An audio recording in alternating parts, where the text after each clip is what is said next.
আজ এই সুন্দর বিকেলে অশোকদার সাথে দেখা করতে গিয়ে ফেরার পথে এমন কিছু ঘটে যাবে তা কখনো ভাবিনি। তো হ্যালো বন্ধুরা, আমি প্রতীক। তোমরা সবাই কেমন আছো? আশা করি খুব ভালো আছো। এই সুন্দর বিকেলে আমি আর দাদা বেরিয়ে গেলাম অশোকদার সাথে দেখা করার জন্য। আর এই চলন্ত গাড়ি থেকে পরিবেশের ভিউটা দেখার মজাটাই আলাদা।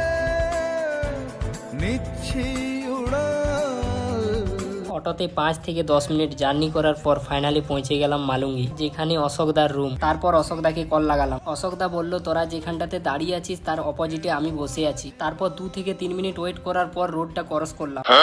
তারপর অশোকদার সাথে কিছুক্ষণ টাইম কাটানোর পর তো আমরা এসেছিলাম রুম দেখতে। অশোকদা বলেছিল রুম খালি হলে তোরাকে বলে দেবো। তো আজ ফ্রি ছিলাম তাই চলে এলাম। ঘুরু ঘুরুও হয়ে যাবে, রুমটাও দেখা হয়ে যাবে।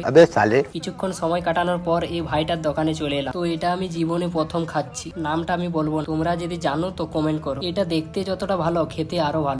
ভাই, এটা কি চামচে করে খায়? আমাকে তো বলিসনি, আমি তো শরবত করে খেয়ে নিই। फिर वही बात आ जाएगी, जो गरीब हो ना आदमी, यो साला अपनी आदत से गरीब हो। তো এভাবে হাসি মজা করতে করতে আমরা বেরিয়ে গেলাম রুমের দিকে। তারপর কিছুটা আসার পর দেখি রাস্তার মাঝে এই অবস্থা। মুহূর্তের মধ্যেই সব আনন্দ দুশ্চিন্তায় বদলে গেল। তো রাস্তায় সবসময় সাবধানে যাওয়াটা কতটা জরুরি সেটা আজ আবারও বুঝলাম। তো তোমরা সবাই সাবধানে যাতায়াত করবে। তো আজকের ভিডিওটা এতটাই। তো দেখা হচ্ছে পরের মজাদার ভিডিও নিয়ে। রাধে রাধে।